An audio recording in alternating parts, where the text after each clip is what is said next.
നമ്മൾ ഇന്നലെ ഉണ്ടാക്കിയ പേപ്പർ പേഴ്സ് ഇല്ലേ, അത് നമുക്കൊരു ഗിഫ്റ്റ് പേഴ്സ് ആക്കിയാലോ? അതേന്ന് ബെസ്റ്റ് ഫ്രണ്ടിന് ഗിഫ്റ്റ് കൊടുത്ത് നമുക്ക് ഞെട്ടിച്ചാലോ ഒന്ന്. ഈ പേപ്പർ പേഴ്സ് ഉണ്ടാക്കണത് എങ്ങനെയാണെന്ന് അതിനകത്ത് പറയുന്നുണ്ട് കേട്ടോ.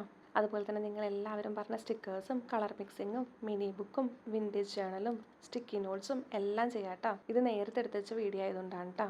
ഈ ഗിഫ്റ്റ് പേഴ്സ് ആക്കാനേ ഫ്രണ്ടിൽ ഇതുപോലെ എന്തെങ്കിലും അങ്ങോട്ട് എഴുതി ഒട്ടിക്കാം. എക്സ്പെഷ്യലി ഫോർ യുന്നാ, ജസ്റ്റ് ഫോർ യുന്നാ, എന്തേലും എഴുതി ഒട്ടിക്ക് എന്തേലും ചെയ്യാം. പിന്നെ ഇതുപോലെ ഒരു കുട്ടി കുട്ടി കാഴ്ചെടുത്ത് അങ്ങോട്ട് ഉണ്ടാക്കാം. എന്നിട്ട് കുട്ടി ഹാർട്ട് ഷേപ്പും കൂടി അങ്ങനെ ഫ്രണ്ടിൽ ഒട്ടിച്ചു കൊടുക്കാം. എന്നിട്ടുള്ളിൽ ഒരു മെസ്സേജും കൂടി അങ്ങോട്ട് എഴുതാം. എന്നിട്ടുള്ളിൽ കുറേ കമ്പാർട്ട്മെന്റ്സ് ഇല്ലേ, അതിലെല്ലാത്തിനും ഇങ്ങനെ ഓരോരോ മെസ്സേജ് അങ്ങോട്ട് എഴുതിയിടാം. എന്നിട്ട് ബെസ്റ്റ് ഫ്രണ്ട് അങ്ങോട്ട് കൊണ്ട് കൊടുക്കാം. ഓരോ മെസ്സേജ് അങ്ങോട്ട് വായിച്ച് വായിച്ച് ആ ഫ്രണ്ട്ഷിപ്പ് അങ്ങനെ നീണ്ട് അങ്ങോട്ട് പോട്ടെ. അത്ര ഉള്ളപ്പം എങ്ങനെയുണ്ട് നമ്മുടെ ഗിഫ്റ്റ് പേഴ്സിൻ്റെ ഐഡിയ?